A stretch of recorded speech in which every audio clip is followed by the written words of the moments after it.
Okay, so now that we've been talking about the instantaneous rate of change with this limit operator, we're going to look more deeply into what this limit operator is. Okay, so for this video we're going to look at specifically at limits. Okay, so the limit as x approaches some value a of some function is the value that f of x approaches as x approaches a from the left and from the right. So if a were 7, it would be as x approaches 7 from the left side, so 6.9, 6.999, 6.99999, not quite 7 yet. And the limit from the right would be as x approaches a from 7 from the right, so 7.1, 7.01, 7.0001. So as x approaches a from both sides, we can see what happens to the value of f of x. And this is okay for most functions that we've seen that are nice and connected and smooth and all that kind of stuff. But we're going to take a look at some functions that we briefly looked at in advanced functions, and they should be included in our list of functions that we look at. Okay, so here's one here. So this is a function that has a hole in it right at x equal to a. All right, so a function that might be like that would be something like, let's say,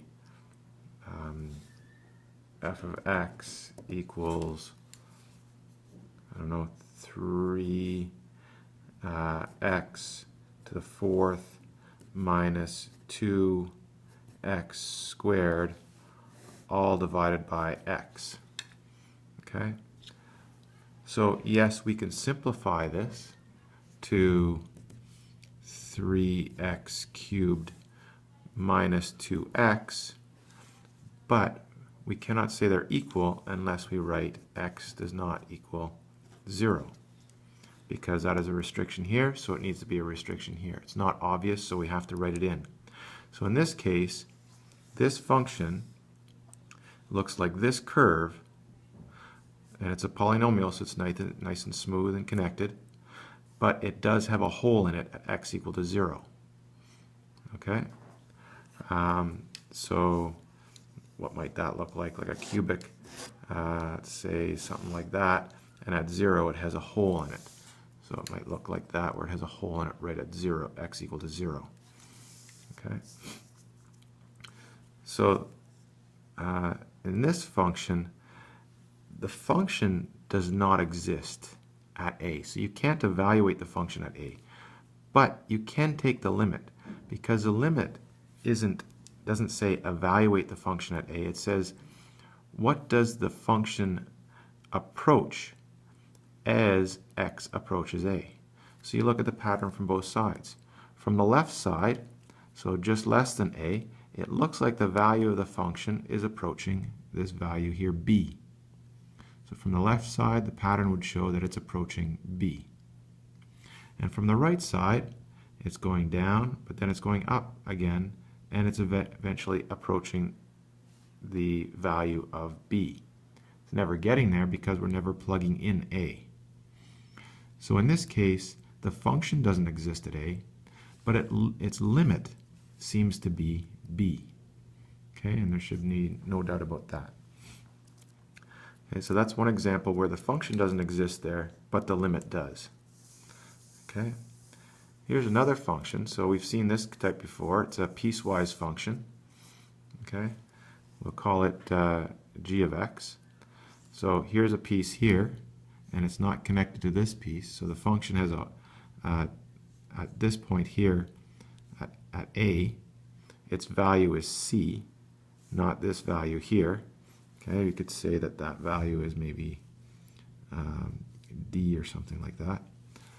Okay, so the limit from the left, so as the function approaches a from the left, the function seems to be approaching the value of d for the y value. As it's approaching a from the right, it seems to be approaching c, which is a different value. Okay, so the y value of c.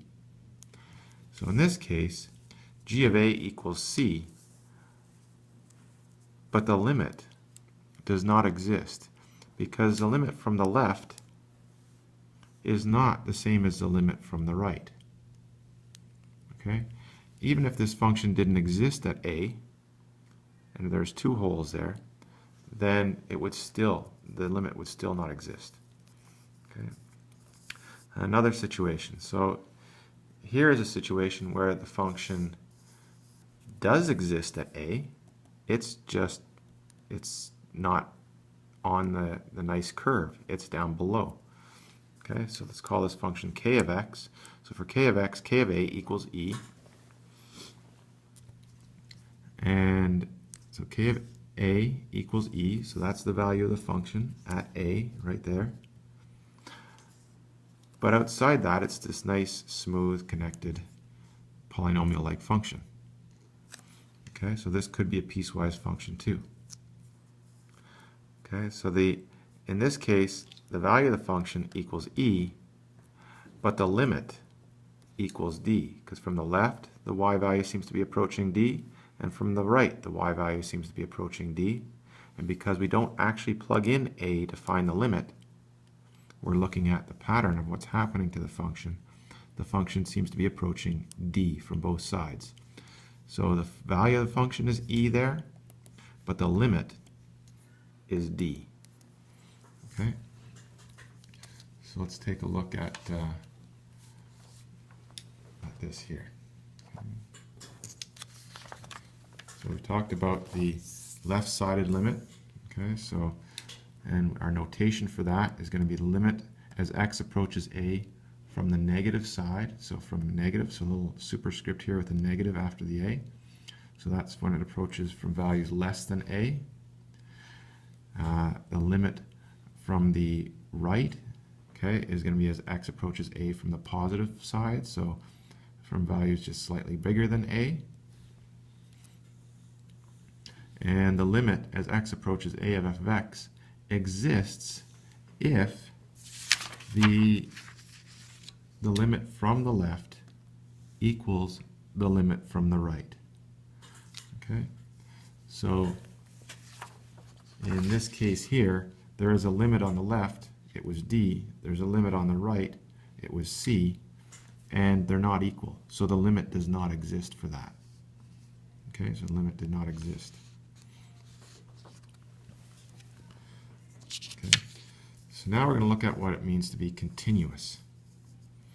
So a function is continuous at x equal to a if these three conditions are met. The first condition, the function exists at a. So you can't have a hole in it there. And so in this case here, the function doesn't exist at a, so it can't be continuous. The limit as x approaches a of f of x exists. So the limit from the left must equal the limit from the right, and they need to be a finite number. Okay, so in this case here, the function exists at a, but the limit does not. Okay, because the limit from the left doesn't equal the limit from the right. And the third one, the limit as x approaches a of f of x equals f of a. So the limit as x approaches a of f of x is equivalent to subbing in the value of a. So that would be what it'd be like for any polynomial type function. So for example, x squared. Okay, so at x equal to 2, for x squared, the value of the function is 4. Okay, so in this case, as x approaches 2 from the left, then the function approaches 4. As x approaches 2 from the right, the function approaches 4. So f of 2 equals 4 in this case, and the limit as x approaches 2 of x squared equals 4. So those two are equal. Okay, that's an example of something that satisfies that condition. Okay, pretty much every polynomial satisfies that condition. Well, every polynomial does satisfy that condition. Okay, so a function is continuous at a value x equal to a if these three conditions are met at that value. Okay, and if the function is continuous at every value, then it's said to be a continuous function. Okay, so again, in the previous examples, graph A, this fails condition 1. Okay, the function does not exist at A, so it's not continuous. This fails condition 2. The limit does not exist. Okay, condition 2, limit does not exist, so it fails that. This one fails condition 3. The limit exists, but the function equals e at that value, and the limit equals d, and they're different. Okay, so that fails this one. So in these three cases, these are examples of functions that are not continuous at A. Not continuous, not continuous, not continuous, for three different reasons. Okay? So another word for continuous is connected. Okay, we can see that these functions here are not connected at A. They're not connected. So that means that they're not continuous. Continuous functions look like this quadratic or any polynomial. They're nice and connected. Even the absolute value function, okay, it is continuous at 0. Okay, if you recall, there's no instantaneous rate of change there from before, but it is continuous there. Okay, so as long as it's connected at a point, it's continuous at that point. Okay. So when a function is continuous, condition 3 says that the limit as x approaches a of f of x equals f of a. So now we have a result where if it's a nice continuous function like a polynomial, then you can just sub in the value that you're trying to take the limit at. It's going to get you the limit. And hopefully you can see that for any polynomial, the limit as x approaches some value is just the value of that. Okay? And then we can't mistake the limit for the limit of a function at x equal to a, as x approaches a, as the instantaneous rate of change. That's a different thing. Okay, so we use the limit in that instance to find the instantaneous rate of change. Right now we're just simply doing a limit of a function. Okay, so the limit is not the instantaneous rate of change. We use the limit to help find the instantaneous rate of change. Okay, so for polynomials, we have this nice result here that the limit as x approaches a of f of x equals f of a. Okay, so this is true for any continuous portions of a function. All right, some other properties of the limit. Okay, so here's some properties of limits. So limit as x approaches a of a constant is that constant. There's not depending on x. Limit as x approaches a of x, well, it's a polynomial, so it equals a. The limit of a sum or difference, we can distribute the limit in. Okay, so that's a nice rule to have. The limit of a constant times a function, well, you can bring that constant out in front. It's the limit constant times the limit, so you can distribute that in. You can distribute it into a product. Okay, you can distribute it into a quotient as long as the limit of the denominator does not equal 0. Okay, and you can